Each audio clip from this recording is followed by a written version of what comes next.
ধন্যবাদ জানাই চাটমোহরের যারা বিবেক, আমার সাংবাদিক ভাইরা, যাদের মাধ্যমে সত্য সারা বাংলাদেশে উঠে আসে, যারা সত্যটা জানতে পারে। আজকে আমরা দ্বাদশ জাতীয় সংসদ নির্বাচন উপলক্ষে চাটমোহর, ভাঙ্গুড়া, ফরিদপুরের তথা ৭০ পাবনা ৩ আমরা যারা একসাথে চাটমোহরে দীর্ঘদিন হাসিনা পতনের আন্দোলন করেছি, আমরা কেমন যেন দূরে দূরেই ছিলাম একটু। যেটা দেখলাম, চাটমোহরে যারা সর্বোচ্চ আন্দোলন সংগ্রাম করেছে, রাজপথে যারা দীর্ঘদিন শ্রম ঘাম ত্যাগ স্বীকার করেছে, জেল জুলুম নির্যাতনের শিকার হয়েছে, আজকে তারা দল থেকে বহিষ্কার। প্রিয় নেতা এইচ ইসলাম হীরা ভাই সাবেক উপজেলা চেয়ারম্যান ছিল, সাবেক মেয়র ছিল, আজকে তাকেও দল থেকে বহিষ্কার করা হয়েছে। সদ্য কিছুদিন আগে চাটমোহর পৌর বিএনপির নির্বাচিত সাধারণ সম্পাদক, সাবেক ছাত্র দলের আমার আহ্বায়ক সভাপতি ছিল তহিদুল ইসলাম তাইজুল ভাইকে দল থেকে বহিষ্কার করা হয়েছে। উপজেলা যুব দলের সদস্য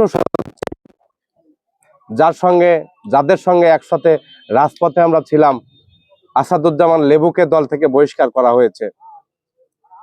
আমরা দেখলাম যে এই চাটমোহরের সাধারণ মানুষ, আপামর জনগণ, রিক্সা চালক, ভ্যান চালক, কৃষক, শ্রমিক, মেহনতি মানুষ সবাই চায় স্থানীয় প্রার্থী।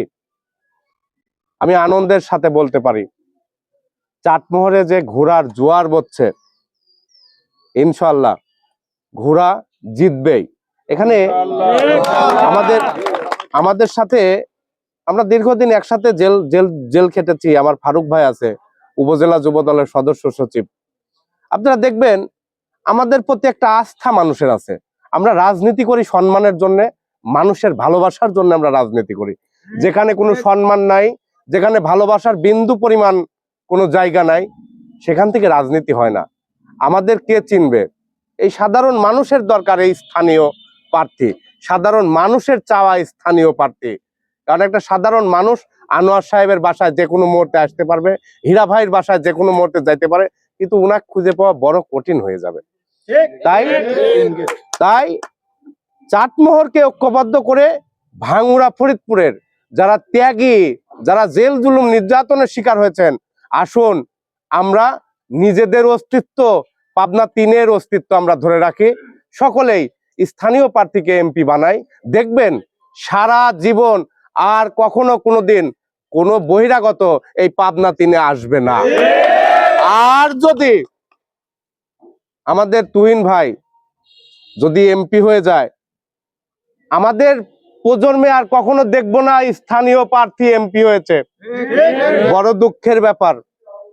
বড় দুঃখের ব্যাপার কি, দীর্ঘদিন রাজনীতি করেছি, ছাত্র দলের সাধারণ সম্পাদক ছিলাম, অনেকবার জেল খেটেছি। আজকে ধানের শীষের প্রতি আমরা পাগল, কিন্তু ধানের শীষের বিরুদ্ধে না আমরা, কিন্তু প্রার্থী যাকে দিয়েছেন তারা কেন্দ্রীয় বিএনপির কিছু দালাল, ইনাকে পাবনা ৩-এর সাধারণ মানুষের কাছে চাপিয়ে দেওয়া হয়েছে। কিন্তু পাবনা ৩-এর সাধারণ মানুষ এই চাপ আর নিতে পারছে না, সবাই স্থানীয় প্রার্থী চাচ্ছে। ওখানে দেখেছি, বেশ কয়েকদিন গিয়েছি, ওখানে দেখেছি অনেক নেতাই শুধু নামমাত্র আছে বহিষ্কারের ভয়ে। কিন্তু আপনি দেখবেন ঘুরামার্কা স্থানীয় প্রার্থীর ব্যাপক ভোটের বিপ্লব ঘটবে ইনশাআল্লাহ। আমরা জানি আমাদের দল থেকে বহিষ্কার করা হবে। এখানে ছাত্র দলের অনেক নেতা আছে, যুব দলের নেতারা আছে, স্বেচ্ছাসেবক দলের রানিং নেতারা আছে। আপনারা বহিষ্কার কি করবেন? এই দল থেকে স্বইচ্ছায় আমরা নিজেরাই পদত্যাগ করছি। অত্যন্ত দুঃখের সাথে জানাই, কেন্দ্রীয় বিএনপি এখনো সময় আছে। ধানের শীষের যে অবস্থা পাবনা ৩-এ, ইনাক দিয়ে ধান চাষ করা হবে না। আপনারা আসুন, আমরা এই আসনটাকে ঘোড়ামার্কা ধানের শীষ বানিয়ে আমরা জিতাই, এই আশা ব্যক্ত করে সকলের সুস্বাস্থ্য এবং দীর্ঘায়ু কামনা করে আমি আমার সংক্ষিপ্ত বক্তব্য এখানে শেষ করছি। আল্লাহ হাফেজ। আসসালামু আলাইকুম।